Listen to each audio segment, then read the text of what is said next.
परांगवतीम। जब शास्त्र विधि परित्याग करके स्वतंत्र इच्छा अनुसार अपने मनमुखी कोई कर्म करता है, उसको इस लोक में ना परलोक में कोई परम गति प्राप्ति होती है। इसलिए शास्त्र जानना चाहिए शास्त्र संबंध में।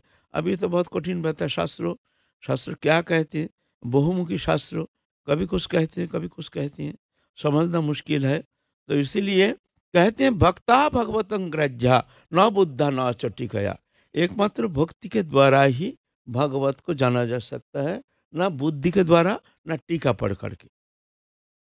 भगवत शरणागत हो करके जब हम भजन करते हैं तो पहले तो गुरुचरण गुरु पदाश्रय करके भगवत चरण में शरणागति ये होना चाहिए। नहीं तो ये दुर्बार शास्त्र समुद्र, ये इसपे तुम सही सही मार्ग जान करके चलना बहुत कठिन है। अ,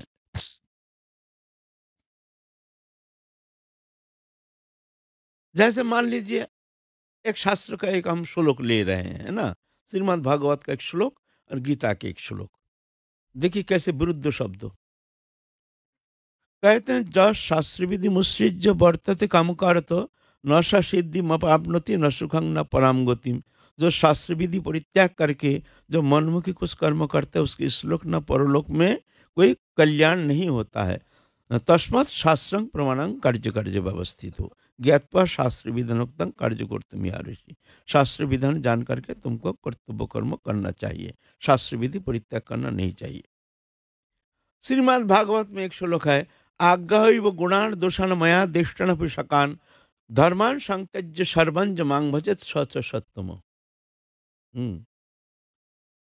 इसमें अनुवाद ऐसे हैं, वेद में मेरे द्वारा भगवान कहते हैं जो विधि निषेध दिया गया है, गुणान दोषान गुण दोष दिया गया है, ये गुण है ये दोष है। आज्ञा हुई वो गुणान दोषान, आज्ञा ये दोष है ये गुण है। मैं दृष्टन भी मैं मेरे द्वारा जो हम जो दर्शन कर रहे हैं, देखो ये दोष है ये गुण है, शास्त्र के माध्यम से। सर्वान परित्यज्य, ये को देखते ही नहीं मानते ही नहीं। सर्वान जो मांग भजे, सर्वत भाव से जो मेरा भजन करते हैं वो उत्तम भक्त। ले बोले ये शास्त्र विधि कुछ मानते नहीं है, लेकिन हृदय से भगवान के अत्यंत भजन करते हैं, अत्यंतिक भजन करते हैं, वो उत्तम भक्त है। बताओ, ये कहते हैं शास्त्र विधि छोड़ने से कोई कल्याण नहीं, ये कहते हैं शास्त्र विधि छोड़ करके जो मेरा भजन करते हैं वो उत्तम भक्त। लो आ गया ना, झमेला हो गया ना। अब तुम क्या करोगे बताओ? तो वही बोलेगा ना ना वो विधि विधि वो सब छोड़ो, जो है करना है करो, भगवान तो सब जानते हैं। तो वो व्यभिचार आ जाएगा ना समाज जीवन में। हैं? हैं? तो मार्ग ही भटक जाएगा, शास्त्र को कम कदर नहीं करेगा, सब मनमुखी हो जाएगा। तो विशृंखल हो जाएगा। और इधर कहते हैं वास्तव में दोनों ठीक शब्द है। अब ये व्याख्या करने के लिए, इसको समझाने के लिए एक दृष्टा पुरुष चाहिए जो सही सही जानते हैं जो बात क्या है। जब साधक उचित स्थिति में पहुंच जाते हैं भजन करते करते, जब वो आसक्ति पार करके जब रोतीस दशा में पहुंच जाते हैं ना, जिस स्थिति में जाकर के साधक का देह स्मृति रहता नहीं है, मन अतीन्द्रिय जगत में इस तरह से लिप्त हो जाता है, संलग्न हो जाता है। मन अवश होकर विवश होकर एक विवशता, वो जानते ही नहीं है जो हम क्यों चिंता कर रहे हैं, क्यों भगवत चिंतन में इतना तल्लीनता तन्मयता। मद गुण श्रुति मात्र न मयि सर्व गुहाशय मनोरगतिर अविच्छिन्न जथा गंगा सहम बुधौ लक्षणं भक्ति जोगस्य निर्गुणस्य उदारितम अहोइत की अव्यवहिता या भक्ति पुरुषोत्तम है। अहोइत की अव्यवहिता, अव्यवहिता ये कोई हेतुहीन क्यों भजन करते हैं, क्यों करते हैं वो पता ही नहीं। विवश, कब मन संसार दृश्यमान समस्त वस्तु पदार्थ से हट करके एकदम लग गया भगवत चरण में, देह दैहिक समस्त विषय भूल गया।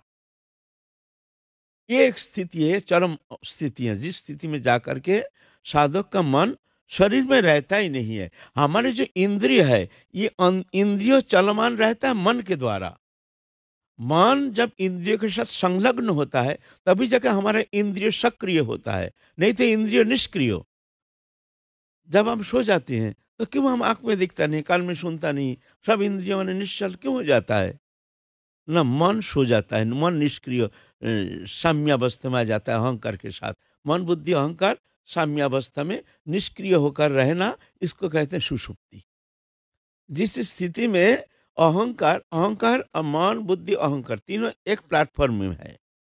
मन जागता है थोड़ा सा तो अहंकार भी जागता है, बुद्धि भी जागता है। हैं?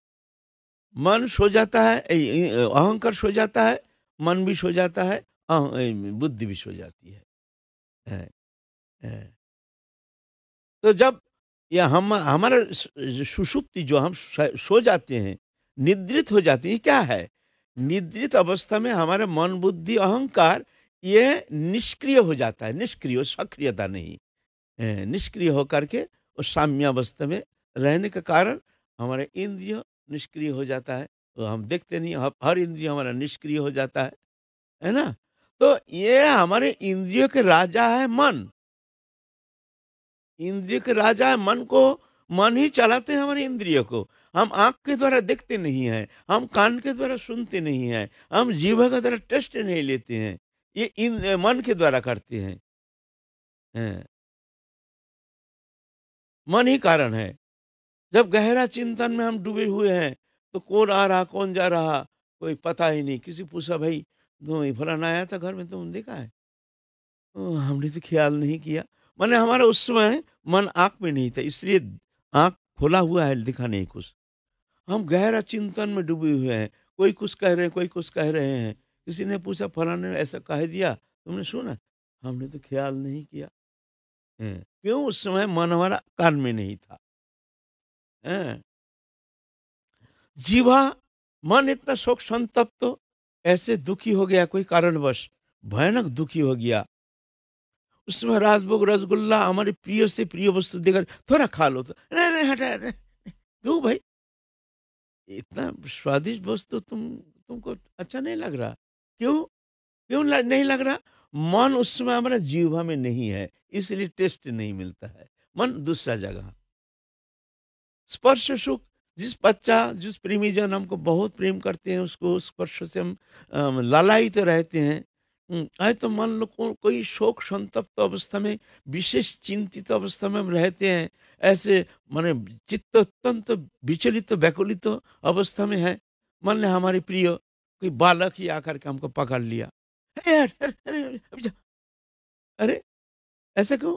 ना उस समय मन हमारा तक में ना रहने के कारण वो हमको आनंद नहीं मिलता है। वही बच्चा जिसको हम बड़ा आदर करते हैं, लेकिन उस समय के लिए हम अच्छा नहीं लगता, चलो हटो हमारे सामने से।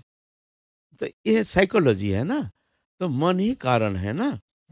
ये मन जब भगवत चरण में लग जाता है ना, तो हमारे चक्षुकर्ण नासिका जीवा तक जो ज्ञानेन्द्रियो, इसके द्वारा तो शब्द स्पर्श रूप रस गंध जो भोग भोग वस्तु जो जिसको हम उम, सुख पाते हैं जिस इंद्रियों के द्वारा, ये इंद्रिय ऑटोमेटिक ये निष्क्रिय हो जाता है। ये निष्क्रियता ही वैराग्य, तभी होता है वैराग्य। अच्छा नहीं लगता है, क्यों नहीं लगता है? मन भगवत चरण में लग गया। अब खाना अच्छा नहीं लगता है, अब प्रियजन का संभाषण अच्छा नहीं लगता है, अब विषय वैभव अच्छा नहीं लगता है, स्त्री पुत्र कुटुंब परिवार इनको अच्छा नहीं लगता है, विषय वैभव मान प्रतिष्ठा अच्छा नहीं लगता है। क्यों? मन भगवत चरण में रम गया है। जब भगवत चरण में मन रमता है तभी जाकर के इस संसार विषय से आसक्ति हटती है। नहीं तो बलपूर्वक विषय वस्तु से मन को हटाना इतना सहज नहीं समझना।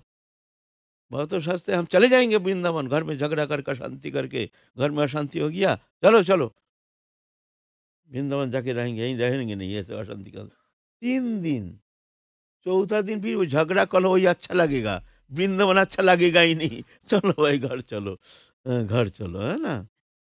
क्यों? इसको बैराग नहीं कहता है, इसमें कुछ नहीं होता है। बैराग, बैराग कब होता है? हमारे बैराग क्यों नहीं होता है? बैराग माने अनासक्ति, ये क्यों नहीं होता है? बैराग कब होता है? प्रश्न किया जाए, जो हमारे बैराग कब होगा? बोले तुम्हारा अनुराग जब होगा, सीधा बात। भगवत चरण में जब अनुराग होगा तभी जाके वैराग होगा, नहीं तो वैराग साधन सापेक्ष है नहीं। इंद्रिय निग्रह के द्वारा कभी वैराग होता नहीं है। मन को लगाना ही एकमात्र उपाय है। मन लग जाएगा तो फिर ऑटोमेटिक ये हट जाएगा संसार से। सब वस्तु पदार्थ की आसक्ति ऑटोमेटिक रहेगा नहीं, तुम रख नहीं सकते, तुमको अच्छा लगेगा ही नहीं, किसी को अच्छा नहीं लगेगा। ऑटोमेटिकली घर छोड़ा नहीं जाता है, छूट जाता है। वृक्ष में जब फल पक जाता है ऑटोमेटिकली वृक्ष से अलग हो जाता है, गिर जाता है। ऐसे ही इस संसार में हम आसक्ति में बंधे हुए हैं। जब वो रंग जाता है, भगवत रंग में जब रंग जाता है तो ये संसार से ऑटोमेटिक अलग हो जाता है ना? तब हो जाता है ठीक ठीक वैराग, है ना? तो शास्त्र में जो कहा है, जो आज्ञैव गुणान दोषान मया दृष्टन विशकान, ये जो वेद विधि निषेध परित्याग करके जो मेरा भजन करता है उत्तम भक्त, ये कहा गया है उत्तम भक्तों के लिए। माने जिसके मन भगवत चरण में लग गया है, जहाँ जा करके उसके मन समस्त वेद विधि निषेध ये वो आचरण कर ही नहीं पाता है, वो मन हट जाता है समस्त इंद्रियों से। विधि निषेध पालन कौन करेगा? मन के द्वारा तो चिंतन करेगा, ये करना है, ये करना है, वो करना है, वो करना है, पूजा करना है, पाठ करना है, ध्यान धरना आदि करना है। ये तो मन के द्वारा, मन ही तो ऐसा क्रियात्मक जो होता है, ये कर्म कौन करता है? मन। तो मन ही तो है नहीं, वो तो भगवत चरण में लग गया, तो ये विधि निषेध कौन पालन करेगा? इसीलिए कहते हैं उत्तम भक्त का लक्षण उस स्थिति में जाकर के वो विधि निषेध पालन कर नहीं सकता है, वो उत्तम भगवत। सच सत्यम, ये शब्द पकड़ो पहले। आज्ञैव गुणान दोषान मया दृष्टन भी सकाल धर्मान संतेज्य, माने वो ये पालन कर नहीं पाता, ये नहीं इच्छा करके छोड़ दिया नहीं, वो कर ही नहीं पाता है। सच सत्य माने वो उत्तम भगवत है। उत्तम भगवत कौन है? जहां जाकर के मन किसी भी स्थिति में भगवत चरण से मन हटता नहीं, और दृश्य मन जागतिक वस्तु पदार्थ के प्रति मन आकृष्ट होता नहीं, अच्छा लगता नहीं, यह उत्तम भगवत। तुम उस स्थिति में पहुंचे हो, जब तक नहीं पूछो तब तक तुमको शास्त्र विधि पालन करना पड़ेगा, है ना? ये बात। अब ये नहीं समझ करके कहेंगे भाई ये तो देखो भगवत में कुछ कहते हैं, ये गीता में कुछ कहते हैं, ऐसा नहीं है, है ना? जैसे ऋषभदेव अंतिम समय आखिर में क्या कैसे स्थिति आ गए हैं, विष्ठा मूत्र परित्याग कर रहे हैं, पड़े हैं, कोई ये नहीं, वैसे ही पड़े हैं, तो कौन विधि निषेध पालन करेगा? हैं? ऐसे है मामला। तो शास्त्र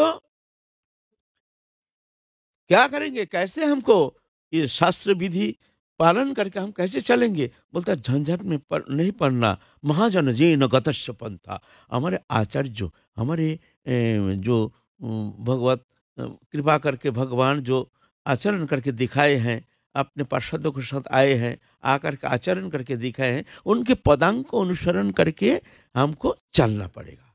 जैसे बालक चलना नहीं आता है, हाथ पकड़ के चलते हैं माता पिता का, ऐसे ही आचार्य जी को मार्ग अवलंबन करके हमको बालक जैसे चलना पड़ेगा, स्वतंत्र नहीं। तो ठीक तुम पहुंच जाओगे, है ना? तो ये हमारे आचार्य जो जो आए हैं, ये है हमारे आलोक वर्तिका। आलोक माने अंधकार रात्रि में चल रहे हैं, आलोक लेकर के, और उनके पदांक को अनुसरण करके हमको चलना है। ये कैसे चले हैं, कैसे आचरण किए हैं, हमको इस तरह से चलना है, तो तुम पहुंच जाओगे। हैं? ये मामला ये है ना? तो महाजन जेन गतस्य पंथ, शास्त्र कहते हैं पंथा मार्ग क्या है ना, महाजन जिस मार्ग को अवलंबन करके वहां पहुंचे हैं, भगवत सान्निध्य प्राप्त किए हैं, संसार चक्र से मुक्त हो गए हैं, उनके पदांक को अनुसरण करके हमको चलना है। महाजन जेन गता स्वपंथा, वही पंथा है, वही मार्ग है। अ, तो ऐसे ही महाप्रभु के पार्षद ये सब आए हैं, आचरण करके दिखाए हैं। देखो भक्ति मार्ग वो भगवत प्राप्ति के लिए, तुम चाहते हो संसार का छोटा थोड़ा सा सुख प्राप्ति के लिए, तुमने अपना समस्त जीवन को समर्पण कर दिया संसार के लिए, हैं? सबके सुख, थोड़ा सा खुशी, थोड़ा सा हंसी देखने के लिए तुमने अपने जीवन को समर्पित कर दिया। दिन नहीं रात नहीं, नाना प्रकार अवैध उपाय अवलंबन करके तुमने धन संग्रह किया, लेकिन फिर भी तुम दुखी हो। ना संसारी किसी को तुमने सुख दिया, वो भी सुखी नहीं है, है ना? वो भी सुखी नहीं है। यहाँ सुख है नहीं, तुम किसी को सुख नहीं कर पाओगे। यहाँ तो सुखी वही मानते हैं जो तुमसे कुछ लाभ मिलेगा, तो मान लो वो तुमको प्रेम दिखाएंगे, प्रेम है नहीं, ये दिखावा प्रेम है। तुमको तुमसे कुछ मिलेगा तो तुमको प्रेम दिखाएंगे, तुमसे नहीं मिलेगा, प्रेम भी बंद समाप्त हो जाएगा। विश्वास नहीं है? अच्छा नहीं लग रहा है हमारी बात ना? हाँ? लग नहीं रहा है? आप एक काम करना, कल घर में जाना, घर में जाके बोलना जी आज से हम तो कुछ काम धाम नहीं करेंगे, हम माला लेके सिर्फ भजन करेंगे। हमको 2 रोटी दे देना भाई, हम तो कमाए हैं, तो धन जो है, जो भी है, हमारे तो खाने का तो कोई कमी नहीं है। तो हमको 2 रोटी दे देना, अब तो हमारा उम्र ढल गया है, अब हम भजन करेंगे, हम घर में हम कुछ करेंगे नहीं बस। अब 2 दिन, 3 दिन पीछे तो गरम-गरम रोटी पे ठंडी रोटी देना शुरू हो जाएगा। 4 दिन, 5 दिन, 7 दिन पीछे बासी रोटी देना शुरू हो जाएगा। उसके बाद तो ओलावन से भगत जी बन गया, तो जाओ वृंदावन में जाके भजन करो जाके, यहाँ क्या ज़रूरत है तुम्हारा? यहाँ जो काम-धाम करते नहीं आए, ऐसे-ऐसे ही सब भगत जी लो, फिर गाली-गलौज, उसके बाद तो और कुछ डंडा भी उठ जाएगा। तुम जो भागता नहीं है, जाओ वृंदावन में जाओ, जा कर के भजन करो। को देखना प्रेम कितना है, पता चलेगा सही प्रेम कहाँ मिलेगा, देखना फिर। यहाँ प्रेम है नहीं। यहाँ प्रेम होता नहीं, ये दिखावा प्रेम है। तुमसे हम कितना आनंद प्राप्त करते हैं, उसके ऊपर हम दिखाते हैं हम तुमको इतना प्रेम करते हैं। आनंद ज़्यादा है, तो ज़्यादा प्रेम दिखाएँगे। ओह! आनंद नहीं है, तो प्रेम भी खत्म, ऐसे, है ना? एकमात्र भगवत चरण सानिध्य में ही वो प्रेम है। नहीं तो इस संसार में प्रेम है नहीं, प्रेम मिलेगा नहीं, किसी को मिला नहीं, किसी को मिलता नहीं, मिल नहीं सकता। अनित्यम सुखं लोकमिमं प्राप्य भजस्व माम। अर्जुन, ये संसार अनित्य है, यहाँ सुख शून्य है। अगर सुख पाना चाहते हो, मेरा भजन करो। रहो संसार में, कोई बात नहीं है, लेकिन मेरा भजन करो। अगर शांति पाना चाहते हो, तो वही तुमको एकमात्र शांति प्राप्ति के एकमात्र स्थान है, और कहीं यहाँ चैन से तुमको बैठने का कहीं स्थान है ही नहीं। मानो या ना मानो तुम्हारे मामला, नहीं मानो तो देखो, अंतिम समय तक देखो, किसी को मिला नहीं, मिलता नहीं। तो हमारे आचार्यों ने आए हैं इस तरह से अपने पार्षदों को लेकर के, जो देखो हरिभजन कैसे होते हैं, कैसे करना चाहिए, कैसे अंतःकरण निष्प्रिय निर्लिप्त उदासीन होनी चाहिए, संसार के दृश्य मन जागतिक वस्तु पदार्थ के प्रति कितने निष्प्रिय होनी चाहिए, कितने उदासीन होनी चाहिए, तब जाकर के वो प्रेम प्राप्त हो सकता है। हमने तो खोया नहीं, कुछ पाने के लिए तो बहुत कोशिश करते हैं, हमको कहते हैं प्रभु हमको कुछ दिया नहीं, कुछ मिला नहीं, है ना? तुमने क्या दिया? क्या खोया? तुम पाना चाहते हो?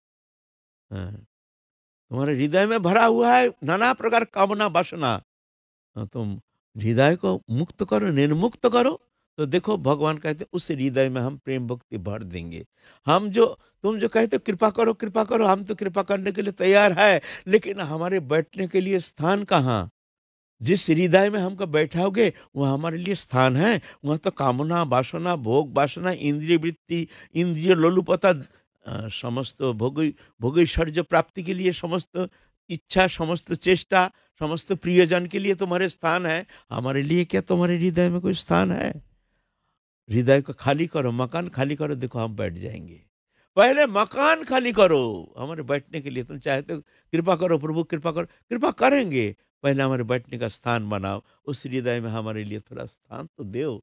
स्थान नहीं प्रभु के लिए, वहां तो दिन रात विषय चिंता विषय कामना भोग्य वस्तु प्राप्ति की इच्छा लालसा, और हमारे प्रिय स्त्री पुत्र कुटुंब परिवार के लिए हमारे भरपूर प्रेम है। क्या ठाकुर जी के लिए इतना प्रेम हमारे हृदय में है? हैं? भगवान तो कुछ चाहते नहीं है, बोलता हमको थोड़ा प्रेम दो, तुम्हारे मन को हमको दो, कुछ नहीं चाहिए, ना 56 भोग चाहिए, ना कुछ चाहिए, कुछ नहीं चाहिए, बस थोड़ा तुम्हारे प्रेम चाहिए हमको। मन मना भवो, तुम्हारे मन को हमको दो, उसी में हम तृप्त हो जाएंगे। देखो फिर तुम्हारे हृदय की समस्त अंधकार हम दूर कर देंगे, तुम्हारे हृदय को हम शांति आनंद में भर देंगे, तुम्हारे भीतर के समस्त संताप को हम जला देंगे, वहाँ परम शांति तुमको हम प्रदान करेंगे। हमारे लिए थोड़ा सा स्थान दो, यह है ना। तो हमारे आचार्यों ने ऐसे दिखाए आचरण करके। देखो किस तरह से भगवत प्राप्ति के लिए कैसे हृदय अंतःकरण की कैसे गठन होना चाहिए, आचरण करके दिखाए हैं। हम लोग रघुनाथ दास गोस्वामी के जीवन चरित पहले रूप सनातन भट्ट रघुनाथ, श्रीजीव गोपाल भट्ट दास रघुनाथ, अभी रघुनाथ दास गोस्वामी के जीवन संबंध में आलोचना कर रहे हैं। ये सब ये जो गोस्वामी हैं अष्ट गोस्वामी, ये राधा रानी के प्राण सखी हैं। राधा रानी के पंचविधा सखी, सखी प्रिय नर्म सखी, प्राण सखी, नित्य सखी। ये प्राण सखी है राधा स्नेहाधिका, राधा रानी के अंतरंग सखी, राधा रानी के सुख संपादने इनके अखिल चेष्टा, अपने सुख इच्छा के लिए किंचित मात्र स्पृहा नहीं। बस उनकी इच्छा राधा रानी को कैसे हम सुखी करेंगे, राधा रानी के श्रीमुख को चंद्रिमा में थोड़ा सा एक मुस्कान की छटा हमको देखना है। बस इसके लिए उनके अखिल चेष्टा, राधा रानी को खुशी करो, राधा रानी को सुखी करो। बिलाप कुसुमांजलि देखना, बिलाप कुसुमांजलि रघुनाथ दास गोस्वामी का अ, उसको थोड़ा सा प्रार्थना, प्रार्थना कैसी प्रार्थना। हाँ, जैसे तुम्हारा राधा रस सुधा निधि, वो भी हमारे लिए अद्भुत एक प्रेम रस की एक चरम निर्जास। लेकिन राधा रस सुधा निधि और विलाप कुसुमांजलि में थोड़ा सा अंतर है, रुचि का अंतर है। राधा रस सुधा निधि में प्रार्थना कैसे, हे राधा रानी तुम दोनों विलसित अवस्था में रहोगे, हम झाड़ोका के मार्ग से हम नेत्र से तुम्हारी वो जुगल विलास माधुरी में देख करके हम आनंद सागर में निमग्न हो जाएंगे। ऐसे दिन हमारे कब होगा, ये प्रार्थना सब। माने इसके पीछे अपनी सुख इच्छा, माने हमको ऐसे परमानंद कब मिलेगा, है ना। बिलाप कुसुमांजलि में ऐसा नहीं। हे राधा रानी, हैं, तुम जब स्नानागार में जाओगे, तुम्हारे स्नान अगर हम ऐसे सुंदर करके शोधन करेंगे, अपने केश के द्वारा तुम्हारे उसको हम सम्मार्जन करेंगे, इस तरह से ये दासी तुम्हारे सुख संपादन कब करेगी, ऐसे दिन हमारे कब होगी बताओ। अब देखो ये राधा रानी की सुख इच्छा, इसमें प्रार्थना ऐसे राधा रानी के सेवा मूलक, राधा रानी के सुख संपादन की इच्छा, कैसे राधा रानी सुखी करेंगे, ऐसे दोनों में है ना। इसलिए विलाप कुसुमांजलि हमारे हार्दिक जो वस्तु है, दोनों में है, दोनों ही हमारे लिए अ, चरम आस्वादनीय एवं चरम स्थिति है, माधुर्य रस की परम स्थिति है।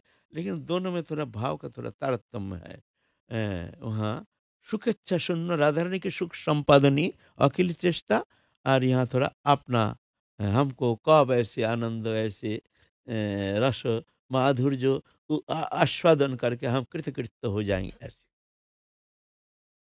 तो ये है हमारे राधा रानी के प्राण सखी, रूप मंजरी, रति मंजरी, विलास मंजरी, कस्तूरी मंजरी, मंजुलाली मंजरी, रस मंजरी, गुण मंजरी, लवंग मंजरी, ये अष्ट मंजरी है राधा रानी के अंतरंगा नित्य सखी, प्राण सखी।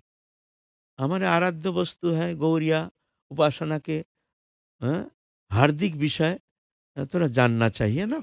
जो कौन सा वस्तु प्राप्ति का आशा लेके हम ब्रज में आए हैं, गुरु पदाश्रय करके हमको कौन सा वस्तु प्राप्ति के लिए हमको आगे चलने के लिए प्रयत्न करना चाहिए, उसके लिए कैसे हमको साधन, कैसे हमको अंतःकरण की कैसे गठन होनी चाहिए, जानना जरूरी है। और हमको क्या प्राप्ति करनी है ये भी जानना जरूरी है। हम तो साधन करते हैं, हमको क्या प्राप्ति इस विषय में हमको जानकारी है ही नहीं।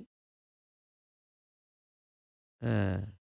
ये जो मंजरी उपासना राधा रानी के जो प्राण सखी और नित्य सखी, ये है चरम स्थिति। राधा कृष्ण जुगल निवृत निकुंज में, जो एकांत निवृत निकुंज में विलसित अवस्था में दोनों जो विलासित अवस्था में जो रस आनंद माधुर्य के चरण निर्जास, वो ये मंजरी को आस्वादन कराते हैं राधा रानी, जो कि और कोई उपासना में ये रस आस्वादन करना कदापि संभव नहीं है। हाँ। श्रीमतीर समा सभे देहभेद मात्र, एक प्राण एक आत्मा सभे राधा तंत्र। हम लोग बहुत बार आलोचना कर चुके हैं, फिर भी थोड़ा सा पुराना पार्ट जैसे रिवाइज देना पड़ता है, क्योंकि भूल जाते हैं ना। इस चैप्टर ऐसा है ना, इसीलिए थोड़ा सा पुराना चैप्टर भी कभी कभी रिवाइज देते हैं। कभी होता है ना, पुराना पढ़ने के लिए जरूरी होता है। तो श्रीमती समा सभे दे, श्रीमती के राधा रानी के जैसे ही समो है, समान है, एक ही स्वरूप, एक ही। राधा रानी और मंजूरी में कोई भेद नहीं है, एक ही। जैसे राधा रानी डिटो एक राधा रानी, ऐसे ही राधा रानी एक ही है, एक प्राण एक आत्मा। लेकिन राधा रानी से ही ये आनंद आस्वादन, जो भी सुख जो मिलता है राधा रानी की आस्वादन, बस। राधा रानी दुखी हो जाती है, ये मंजूरी शोक समुद्र में डूब जाती है। राधा रानी की थोड़ा सा मुस्कान देखती है, बस उस मुस्कान देख करके अखंड अनंत आनंद सिंधु में निमग्न हो जाती है ये मंजूरी। अखंड एक मुस्कान के छटा दे, राधा ने थोड़ा हंस दिया, बस इसी में जाने क्या मिल गया हमको, बस आनंद। देखो वो अरे नाचती है, गाती है, निकुंज भवन जैसे मुखरित कर देते हैं, आनंद उल्लास से मुखरित कर देते हैं। क्या गाना गाते हैं, जुगल विलास मधुरिमा, उसके जो ऐसे सुंदर कीर्तन करते हैं, गाते हैं, नाचते हैं। यह है मंजरी उपासना पद्धति। और ये मंजरी अष्ट मंजरी जो है, यह हमारे रूप सनातन भट्ट रघुनाथ, श्रीजीव गोपाल भट्ट, दास रघुनाथ, लोकनाथ गोस्वामी, कृष्णदास कविराज गोस्वामी। आज हम लोग रघुनाथ दास गोस्वामी, यह राधा रानी के अंतरंग सखी, प्राण सखी, माने रति मंजरी, इनका नाम है रति मंजरी। तुलसी मंजरी भी कहते हैं ना, हैं? तुलसी मंजरी भी कहते हैं ना। हाँ। तो हम लोग तो पहले आलोचना कर चुके हैं, थोड़ा सा दिग्दर्शन देते हैं। राजघराना के पुत्र हैं, 12 लाख रुपया इनकम, आदि सप्तग्राम के राजा मान लो, हैं। महीने में 1 लाख रुपया, उस समय 550 साल पहले का 1 लाख रुपया महीना के इनकम, जो एक स्वर्ण मुद्रा उस समय, माने अभी का 10 ग्राम, 10 ग्राम माने आजकल 62,000 रुपया भी चल रहा है। तो 1 रुपया मान लो, 62,000 इंटू 1 लाख। अब हिसाब करो कितना होता है रुपया, हैं। 11 नौकर रख दिए हैं, जो लड़का भाग ना जाए। तीव्र विरक्ति, कुबेर सम ऐश्वर्य, अप्सरा सम भार्या। पुत्र जिससे भाग ना जाए, संसार में फंसाने के लिए ये जो दाम्पत्य संबंध है, ये सर्वश्रेष्ठ सर्वोपरि है। ये संसार को बांध के रखा है ये दाम्पत्य जीवन। ये नहीं होता, ना जाने जीव कहाँ से, संसार कहाँ से कौन कहाँ चले जाती है, हैं। विदेश में अभी ऐसे ही है, ज़्यादातर है, इसलिए विदेशी वो है ना, संसार जीवन कम ही है। वहाँ ज़्यादातर सब इधर उधर चले जाते हैं। यहाँ कोई शांति नहीं है, घूमते हैं फिरते हैं, कोई शांति नहीं।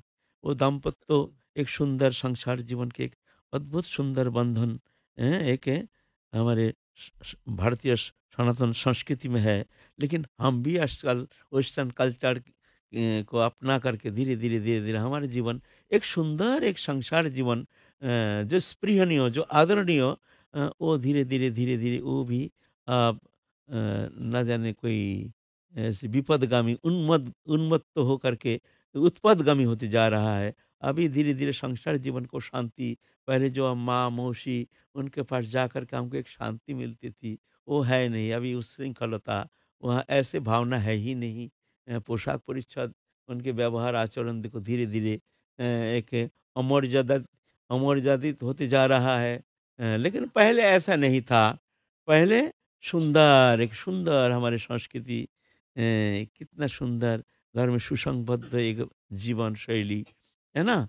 तो ऐसा था।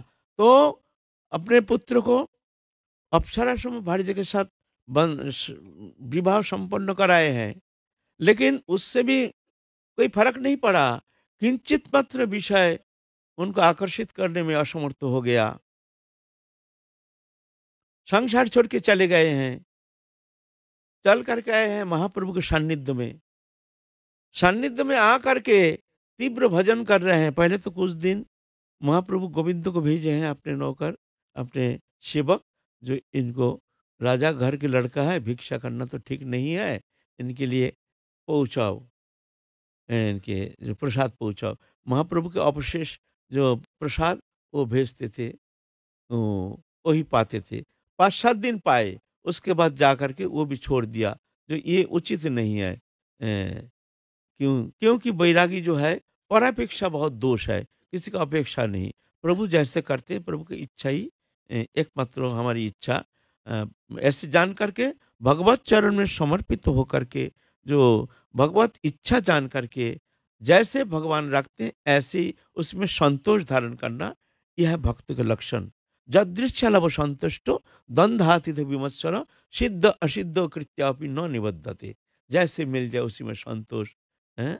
दंधातिथ विमत्सर, कोई द्वंद्व नहीं मन में, किसी को प्रति मत्सरता नहीं, वो पैसा वाला है हम गरीब हैं ऐसा नहीं।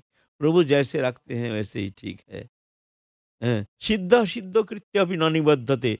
सिद्धि हुई कि नहीं हुई, कोई कार्य शुरू किया है उसमें सफलता प्राप्ति हुई कि नहीं हुई, कोई जरूरत नहीं, प्रभु की इच्छा। ऐसे जानकर के जो संसार में रहते हैं उसके लिए कोई बंधन है नहीं, न निबद्धते, उसके लिए कोई बंधन नहीं है। बंधन तो हमारे मन की है ना।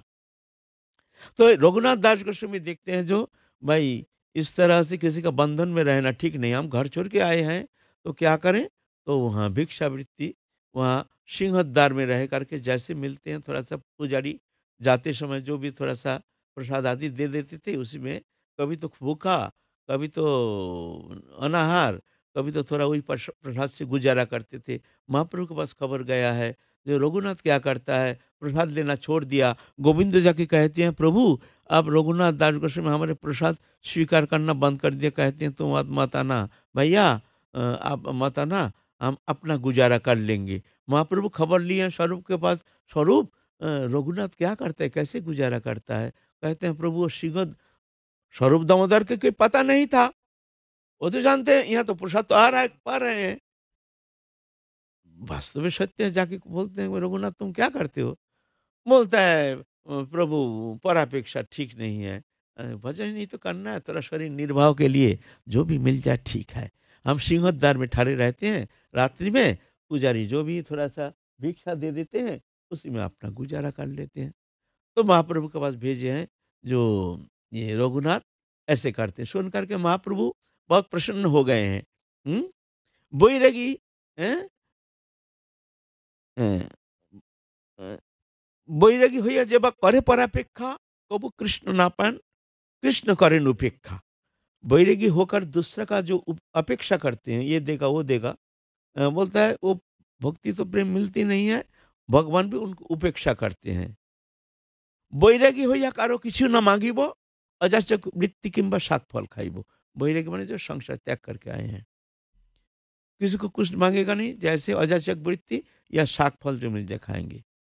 तो महाप्रभु देखते हैं इसी में तो झमेला है, ऐसा तो संभव नहीं कलियुग में। तो कहते हैं ठीक है, बैरागीर कृत्य सदा नाम संकीर्तन, मांगिया जाचिया करे उदर भरण, चल इतना करो। मांग करके माधुकरी मांग करके जीवन निर्वाह करो। महाप्रभु बहुत प्रसन्न हुए हैं, बहुत प्रसन्न हुए हैं। अच्छा है, ठीक है, बैरागी का कर्म किया है। जिह्वा लालसा जी इति उति धाय, शिष्णुदन परायण कृष्ण नहीं पाए। जिह्वा का लालसा से जो इधर उधर जाता है, भंडारा खाना, बढ़िया बढ़िया खाना, दान दक्षिणा मिलता है, बोलते हैं ये इसमें शिष्णुदर परायण, ये कृष्ण को कृष्ण प्राप्ति होना संभव नहीं है। ऐसा हमारे महाप्रभु का आदर्श है ना। हैं।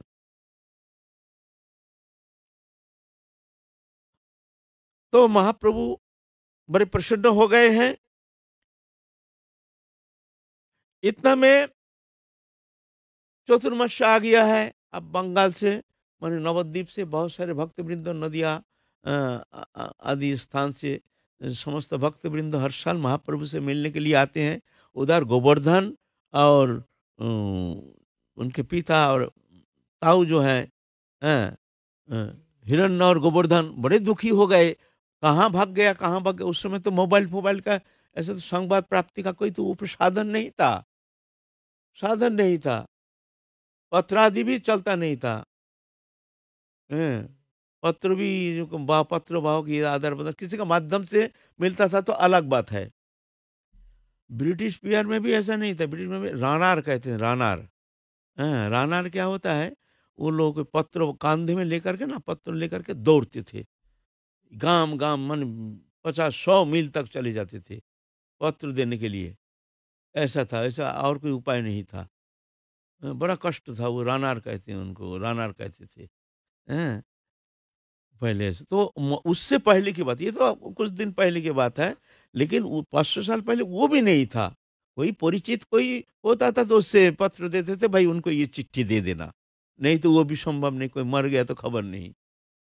तो पुत्र कहाँ गया, पुत्र कहाँ गया, कोई खबर नहीं, कोई खबर नहीं। बहुत रोना पीटना इत्यादि करके क्या करें, इस तरह से मृतप्राय होकर के जी रहे हैं। एकमात्र रघुनाथ जीवन का एकमात्र प्रदीप जैसे, वो भी निर्वापित हो गया, कहाँ चला गया, दुखी हो गए हैं। अरब खरब संपत्ति के अधिकारी हैं, राज घराना के हैं, लेकिन इस तरह से क्या करेंगे। इस तरह से जब नवद्वीप उधर से जब महाप्रभु के सानिध्य में चतुर्मास, ये 4 महीना नवद्वीप के समस्त भक्त वृंद महाप्रभु से मिलने के लिए जाते थे।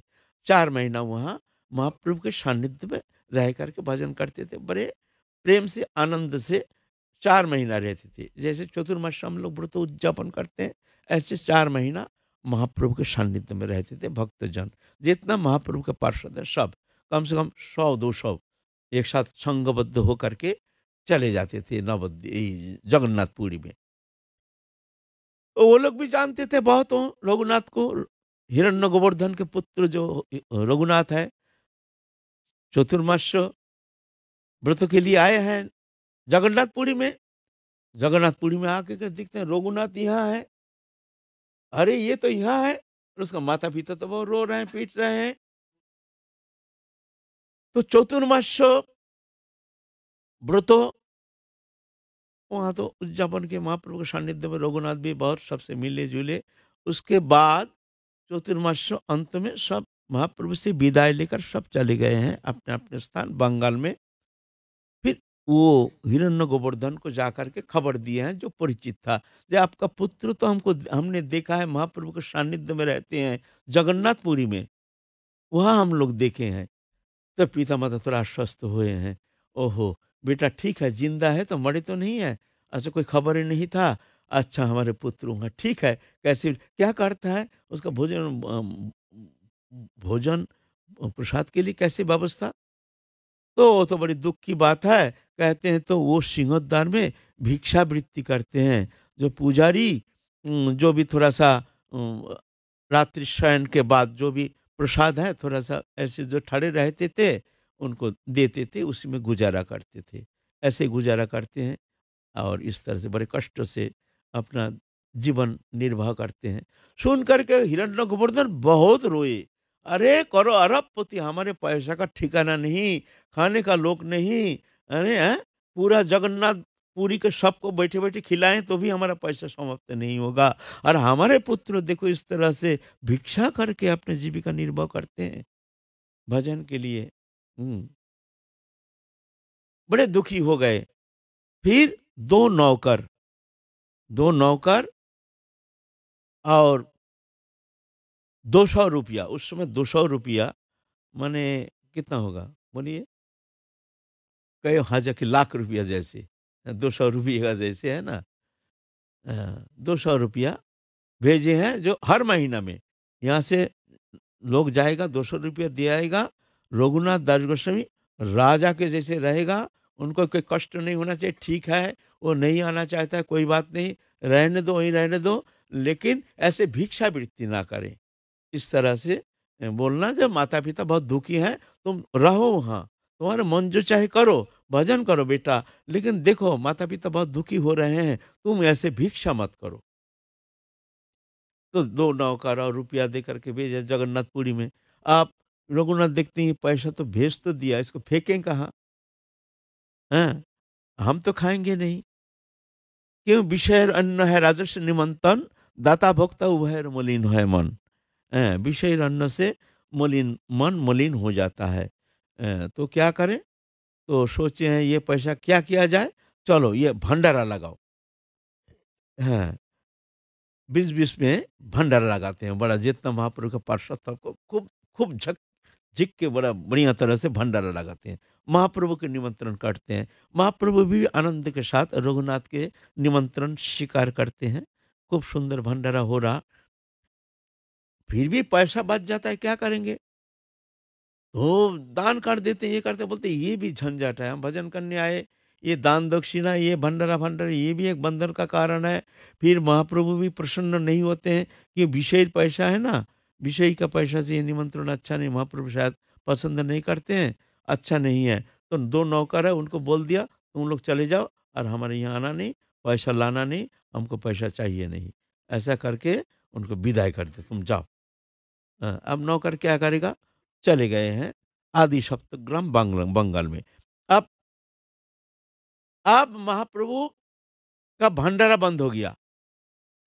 अब महाप्रभु कहते हैं, स्वरूप ये रघुनाथ हमारा भंडारा क्यों बंद कर दिया? पहले तो बड़ा चकाचक माल घुटता था, बहुत सुंदर। ये तो भक्त की प्रसन्नता के लिए थोड़ी, महाप्रभु खाने के लिए हैं। तो हमारा भंडारा क्यों बंद कर दिया रघुनाथ? तो रघुनाथ को जाके स्वरूप दामोदर पूछते हैं, भाई तुम ऐसे, महाप्रभु कहते हैं भंडारा बंद कर दिया, तो ऐसा क्यों? तो कहते हैं, प्रभु ये अच्छा नहीं है, विषय पैसा से राजस्व निमंत्रण, निमंत्रण करो, भंडारा करो, अपना कमाई करके करो तो उसमें कल्याण होता है। दूसरा का पैसा उससे निमंत्रण करना, इसमें हमारा क्या मंगल है, हमारा क्या लाभ है? हमको तो भजन करने आए हैं, क्यों हम दूसरे का बोझा ढोएंगे? इसीलिए हमने सोचा कि इसमें महाप्रभु का कोई प्रसन्नता भी नहीं, क्योंकि विषय अन्न है, इसीलिए हमने बंद कर दिया ये। तो सुन करके महाप्रभु बहुत प्रसन्न हुए, बोलते हैं ठीक है, अच्छा हुआ। विषय अन्न है, ये शब्द कहते हैं महाप्रभु। विषय अन्न है राजस्व निमंत्रण, दाता भोक्ता उभयर मलिन है मन। विषय का अन्न, ये जो अन्न दोष ना, ये अन्न दोष बहुत खतरनाक दोष। भंडारा होने से शुद्ध अन्न है, अन्न शुद्ध है, लेकिन शुद्ध अन्न होने से ही होगा नहीं। अन्न का तीन प्रकार दोष है। जो भजन करते हैं वो सुन लीजिए, जो भजन नहीं करते उनके लिए हमारे ये शब्द नहीं है। यहाँ तो क्यों सब आए हैं, सभी परमार्थ लोभी, सब भजन करना चाहते हैं, सभी चाहते हैं हमारे जीवन में परम कल्याण होना चाहिए, हमारे इसी जीवन में प्रभु के चरण में भक्ति होनी चाहिए। तो भक्ति साधन के लिए पहले ये अन्न संबंध में थोड़ा-सा सावधान होनी चाहिए। हाँ, जैसे अन्न ऐसे मन। अन्न पहले अन्न शुद्धि, अन्न शुद्धि, संग शुद्धि और भूमि शुद्धि, ये शुद्धिकरण ज़रूरी है। अन्न दोष, अन्न दोष त्रिविध अन्न दोष है। ये जाति दोष, आश्रय दोष और निमित्त दोष, ये त्रिदोष है अन्न दोष। जाति दोष है, प्याज, लहसुन, मीन, मदिरा, ये सब जो है ये जाति से ही दुष्ट है। ये तो अभक्ष्य है, ये साधु के लिए तो निषिद्ध है, ये जाति दोष। और निमित्त दोष है, निमित्त दोष है वस्तु अच्छा, शुद्ध वस्तु, लेकिन बाहर रखा है, मक्खी गिर गया, छपकली गिर गया, किसी का झूठा हाथ लग गया, क्या मान लो झूठा मूठा हाथ से ही उसको पकड़ लिया, या धूल वाली उड़ करके वो ऊपर में आकर के गिर गया, तो अच्छा वस्तु था लेकिन दूषित हो गया, अब ये भोग लगने लायक नहीं, इसको कहते हैं निमित्त दोष। अच्छा वस्तु छिपकली गिर गया एक ऊपर में, एक ऐसा हो गया, उसको ज्यादातर मक्खी बन गया, है ना, कोई झूठा हाथ से पकड़ लिया, ये सब, इसको कहते हैं निमित्त दोष। तो वो अच्छा वस्तु होने से भी वो खाने लायक नहीं, भोग लगाने लायक नहीं, जो भोग लगता नहीं वो खाया नहीं जाएगा। और एक आश्रय दोष, आश्रय दोष कहते हैं जो असद उपाय से धन कमाते हैं, जो चोरी, छल, कपट, मिथ्या, दो नंबरी, घोटाला आदि नाना प्रकार उपाय अवलंबन करके जो धन संग्रह करते हैं, वो धन, उसके वो पैसा, चाहे कितना भी तुम भोग लगाओ शुद्धता से, कितना भी तुम उसको शुद्धता से भोग लगाओ, वो दूषित है, उसको कहते हैं आश्रय दोष। ये आश्रय दोष जो है ये बड़ा खतरनाक है। ये जो दाता का जो मनोवृत्ति है उसमें आ जाएगा, साधु में आ जाएगा, और सब समझ नहीं पाएगा। जिसका चित्त शुद्ध है वो समझ जाएगा, वो समझ जाएगा, वो पता चल जाएगा जी इस पे क्या दोष है। ऐसा होता है। बंगाल की एक घटना है। एक बार एक साधु गया है एक ये सत्य घटना, ये कल्पना नहीं। अ, गए हैं एक गृहस्थी के घर, अच्छा साधु, भजनानंदी साधु। तो उनका मंदिर था, छोटा-सा मंदिर। तो मंदिर में ठाकुर जी का सोने का गहना था, कुछ हार, अलंकार आदि, बड़े भक्त था। उस मंदिर में उनको रहने के लिए व्यवस्था कर दी, बाबा आप एक दिन रहेंगे, अच्छा रह जाइए यहाँ। तो वहाँ जो वस्तु दिया, चावल दाल जो भी दिया, उसमें अपना रसोई करके तो खाया। खाना खाने के बाद रात को बुद्धि खराब हो गया। क्या किया? जी, मंदिर में ठाकुर जी का गहना है, ये गहना को सारा चुरा लो, बहुत पैसा हो जाएगा, ये अच्छा है। एकदम बुद्धि भ्रष्ट हो गया, जो कभी वो साधु किया नहीं, ऐसा संभावना नहीं है। उनके मन में ये बुद्धि घुस गया। गहना-वहना लेकर के रात को अंधकार में भाग गया। आप जो सज्जन जिनके घर जो मालिक हैं, वो सुबह उठकर देखते हैं दरवाज़ा खुला हुआ है, ठाकुर जी का जो अलंकार कुछ है नहीं। अरे! ये तो साधु समझा था, ये तो चोर है। हाय, हाय! चोरी करके ले गए, खवल हल्ला हो गया। गाँव में हल्ला हो गया, साधु बीच एक चोर आया था, चोरी करके ले गया। साधु तो चलते, चलते, चलते, चलते दोपहर हो गया। होने का बाद उसको जो वो अन्न जब तक पेट में रहेगा तब तक वो दूषित क्रिया होगी तुम्हारे भीतर। पर अब मन थोड़ा-सा शुद्ध हो गया। हैं? शाम तक चलते-चलते अब थोड़ा शुद्धिकरण हो गया। सोचते हैं भाई हमने चोरी क्यों किया? ऐसा तो हमने जीवन में किया नहीं। हाय, हाय! हम साधु हो के चोरी किया? ऐसा क्यों हुआ? बहुत चिंता करके उनका दिमाग में आया नहीं। हमारे भी एक कहानी है, हम सुनाएँगे, लेकिन ये लज्जा, बोलने में भी लज्जा होता है। लेकिन निर्लज्जों की कहेंगे, है ना? कोई बात नहीं, आपको सुनाएँगे। आप लोग गे आप ऐसा नहीं, हमारे को दोष दृष्टि नहीं लाना। मैं कहूँगा कहूँगा तो वो सोचते हैं भाई जो हो गया सो हो गया, आप क्या करें? चलो भाई, उनके घर जाओ। सोना तो पहुँचाओ, फिर जो पीटना, हम तो पीटने के लायक हैं। अच्छी तरह से हमारी पिटाई होनी चाहिए। इन लोग हमको पीटेंगे, ये हमारे लिए ठीक है। हाथ-पाँव तोड़ेंगे, हमने ऐसा कार्य किया, उसका ये सज़ा होनी चाहिए। चलो, हमने जो कर्म किया उसका फल भी भोगना है और इसके लिए सज़ा भी हमको मिलना चाहिए। मन चेंज हो गया। वो गहना लेके शाम के वक़्त संध्या के समय आए यहाँ, देखते हैं वो गृहस्थ मालिक दिखते हैं, अरे! वो बाबा तो आ गया। सब डंडा-वंडा लेके ठीक है, तो हाथ-पाँव तोड़ेंगे। हाँ, तब देखिए जब आए हैं तो भाई बात तो सुनो उसका, फिर तो डंडा पीटे तो पीछे होगा, हमारे भीतर जो आ गया डंडा पीटे तो करेंगे, उसको तो हाथ-पाँव तोड़ेंगे। सब डंडा लेके तो सब खड़े हैं, जिसको अच्छी तरह से आज बाबा जी का हम देखेंगे, चोर रूपी बाबा जी। बाबा जी आके ही पहले कहते हैं, "ए सुनो", और उल्टा आँख दिखा रहे हैं मालिक को। "काल तुमने जो हमको अन्न खिलाया, वो पैसा कहाँ से लाए तुम? वो चावल कहाँ का था बताओ ये पहले, जल्दी बताओ, नहीं तो तुमको हम श्राप देंगे। हमारा बुद्धि भ्रष्ट हो गया, हम सोना क्यों चोरी किया है? ये हमको आप तुमको हम छोड़ेंगे नहीं।" और उल्टा चढ़ बैठे।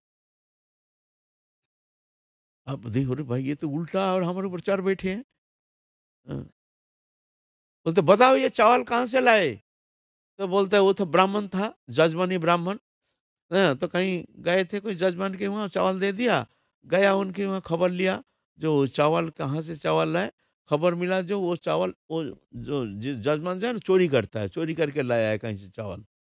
वो चावल दिए साधु को, वो चोरी का चावल खा करके बुद्धि भ्रष्ट हो गया। वो भी चोरी करके ऐसे चला गया। अब मैं मेरा कहानी सुनाऊँ? लज्जा तो हो रही है हमको बोलने में। बोलूँ? हैं? हैं? अरे बोलो ना, ये तो बोलना चाहिए, क्या है थोड़ा-सा। नहीं तो थोड़ा हमको घृणा ही करेंगे तो क्या हो गया? हाँ, चल हम गए भाई हरिद्वार। हरिद्वार गए। हरिद्वार गए, जाते समय गंगा के किनारे में एक व्यक्ति सज्जन है, उनसे हमारा ऐसे बात हो गया। सज्जन है। वो दिल खोल के बोल दिया, जे बाबा देखो हम हमारे एक सबसे बड़ा हमारा चरित्र खराब है। हम शराब पीते हैं जम के, हमको शराब बिना रहा नहीं जाता है। लेकिन हम छोड़ना चाहते हैं, हम छोड़ नहीं पाते हैं। तो मैं तीर्थ में आता हूँ, मन तो करता है जो हमको भजन करने, लेकिन शराब हम छोड़ नहीं पाते हैं बाबा। बस यही है हमारे अवगुण, वास्तव में हम तो चाहते हैं छोड़ें, ऐसा करें बाबा, खूब उपाय बताओ, ऐसे-ऐसे करके हम भी वहाँ से चले गए। फिर बद्रिक आश्रम आदि घूम-घाम के आए। जब आए हैं, आ कर के वो वही वही उनसे देखा, मिला। मिला तो, "बाबा! अच्छा आ गए। कहाँ से आए?" हम बोले, "हम तो गए तो गंगोत्री गए, ऐसे गए।" "कुछ पालो, कुछ खा लो।" हम बोले, "भाई बाज़ार का चीज़ हम खाते नहीं हैं, बाहर की चीज़ हम खाते नहीं हैं।" "ना बाबा, कुछ तो लेना ही पड़ेगा, लेना ही पड़ेगा, कैसी भी आपकी कुछ लेना ही पड़ेगा।" हम देखे भाई ये बाहर का चीज़ हम खाते नहीं, बाहर जब जाते हैं हम ऐसे कुछ खाते नहीं, किसी कहीं हैं, कभी फल-फूल, कोई संतरा-वंतरा खा के पानी पी के हम चल देते हैं ऐसे, हैं। हम कलकत्ता में जाए तब हम गंगा के पानी लेके जाते थे, वहीं पीते थे, ऐसा। तो क्या करें, वो बहुत पीछे पड़ गया। तो बोलता है, हम बोलते हैं, "ठीक है, तुम्हारा जब इतना ही चाह, एक कप चाय पिला दो, जाओ।" ठंडी लग रही थी थोड़ा-सा, उसको चाय तो पी लिया। बस चाय पीने के बाद हमारा नशा चढ़ के, भाई कुछ नशा करना है। धर्म से कहता हूँ, शादी हो के भाई ऐसे हमने कब्बो किया नहीं। क्या करूँ, एक ठो king size wheels filter wheels खरीद लिया, सिगरेट। हाँ,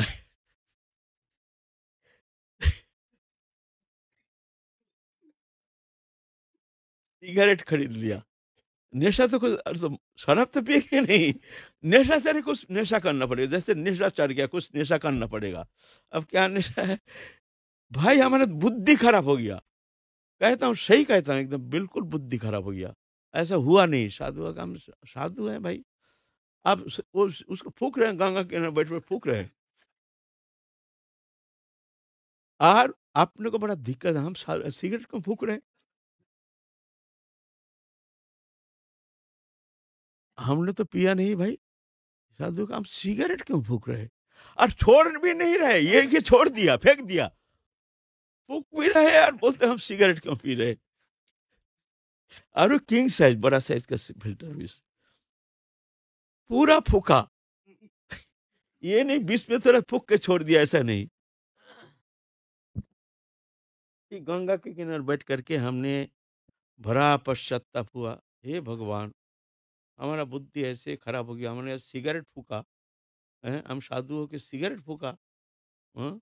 हमारी ऐसे बुद्धि ऐसे नष्ट-भ्रष्ट हो गया, हम तो साधु के लायक नहीं। हे भगवान! फिर कुल्ला-उल्ला करके गंगा जल से कोई रकम बड़ी दुखी तो हो गया मन। हीन भावना आ गया, जो हम बहुत नीच हम गिर गया। पीछे हमने वो जो शराबी था, उसका पैसा भी है तो हमारे नशा चढ़ गया। और ये सत्य घटना है, हैं? सत्य घटना है, बताओ। हैं? तो ऐसा है, ये है आश्रय दोष। हैं? इसलिए अन्न होने से ही होगा नहीं। जाति दोष, आश्रय दोष, निमित्त दोष, त्रिदोष वर्जित होना चाहिए।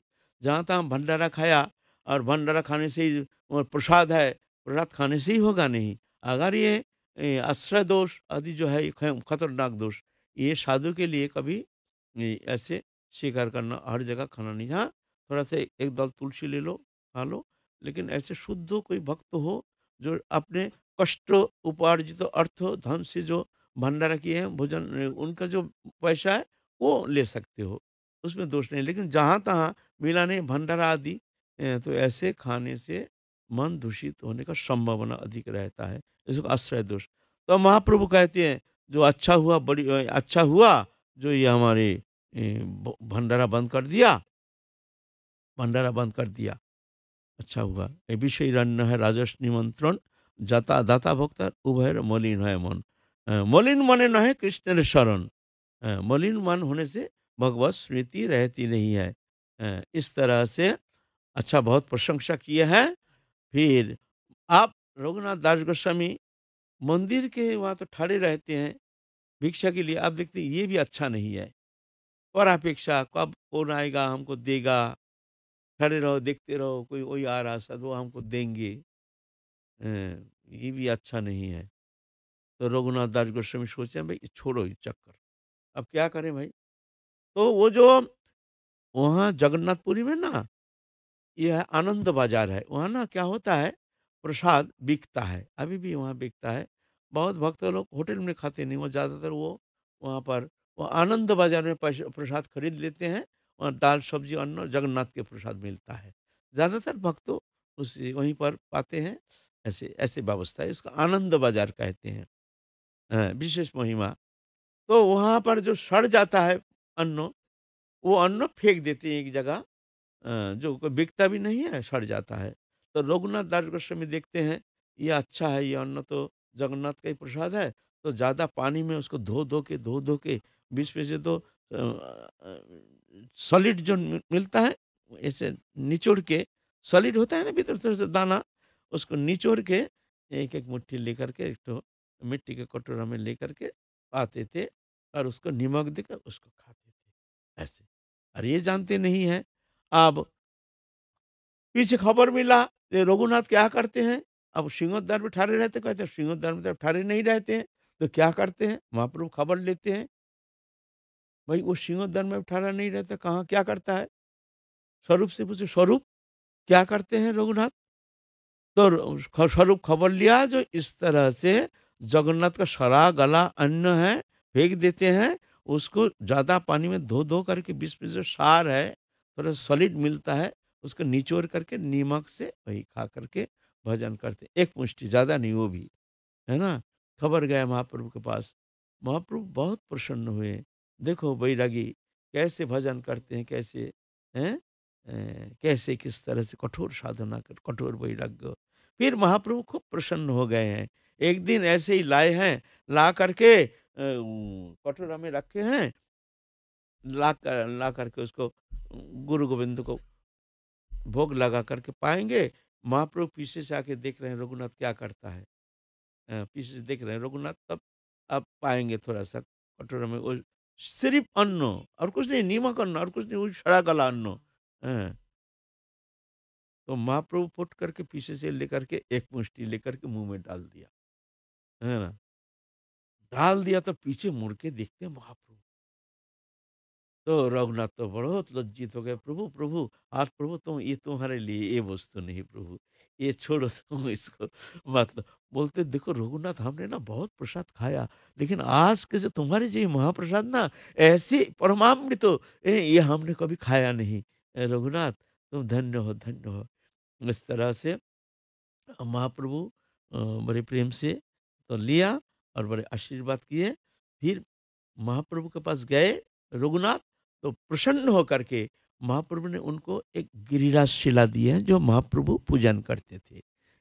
बोलते हैं रघुनाथ तुम इसको अपने इष्ट मान करके इसको पूजा करना। अरे गुंजा माला दिए हैं, गुंजा माला, ये ठाकुर जी का माला है, इसको तुम चिंतन करना, जो ठाकुर जी का माला है। दे दी उपहार स्वरूप। पा करके बड़े प्रसन्न हो गए, जो महाप्रभु हमको ऐसे अपने गले का माला और गिरिराज दिए हैं, बड़े प्रसन्नता साथ ले आए हैं और बोले हैं देखो रघुनाथ, इसको अब उनका तो भोग लगाने तक कुछ है नहीं, खाते हैं सड़ा गला अन्न, गिरिराज तो दे दिया, भोग क्या लगाएंगे? बोलते प्रभु भोग, इसको भोग की क्या व्यवस्था है? बोलते कुछ नहीं रघुनाथ, तुम एक गिलास पानी दे देना, हाँ, एक तुलसी दे देना, हाँ, ये निवेदन के लिए। और ठाकुर जी के लिए बोलते हैं एक कोमल मंजरी, दो दो तरफ दो पत्ता के बीच में जो मंजरी रहती है, कोमल मंजरी, ऐसे अष्टदल दे करके गिरिराज को तुम उपासना करना। बस इसमें ही प्रभु प्रसन्न हो जाएंगे।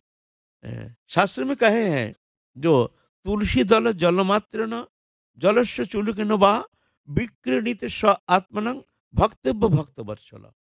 हाँ, तुलसी दल जल मात्र न, माने एक गिलास जल और एक दल तुलसी दे करके जो अपने हृदय से आरती के साथ भगवान को समर्पण करते हैं, प्रभु तुम ये एक गिलास पानी पी लो। भगवान कहते हैं भक्तवत्सल भगवान आत्मा बेचने के लिए तैयार हो जाते हैं, ऐसे भक्त को मैं क्या दूं, कौन सा वस्तु देकर इनको हम प्रसन्न करेंगे। भक्तवत्सल भगवान इतने प्रसन्न हो जाते हैं। इसीलिए कुछ सोचते हैं हमारे पास है नहीं कुछ, हम क्या भोग लगाएँगे? भगवान खाने के भिखारी नहीं है। भगवान चाहते हैं तुम्हारा मन, तुम्हारा दिल से तुम अपना मान करके, प्रिय मान करके, अपने प्रियतम मान करके तुम एक गिलास तुलसी दल देकर के एक गिलास जल ही हमको दे दो, इसमें हम प्रसन्न हो जाएंगे, है ना।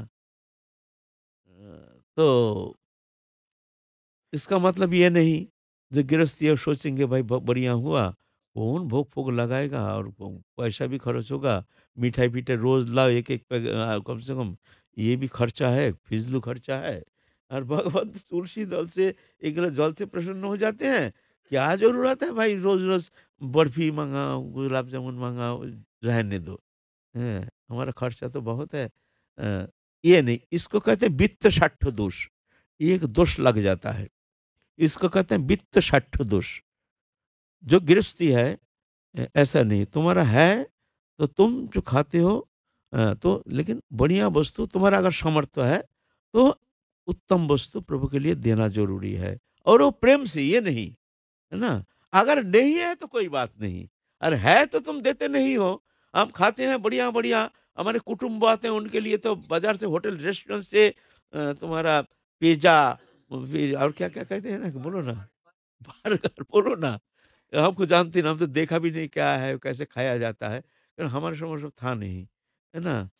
तो पिज्जा बर्गर फर्गर ये लाकर खूब सारा और क्या क्या माल मसाला खिलाते हो, और ठाकुर जी के लिए चौनौरी भोग लगा देते हो।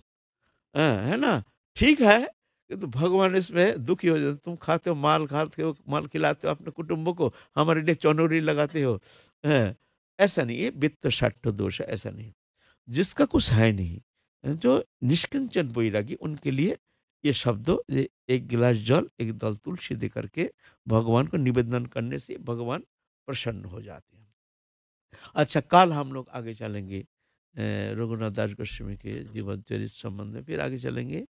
जय जय श्री राधे श्याम, निताय गौर हरि बोल।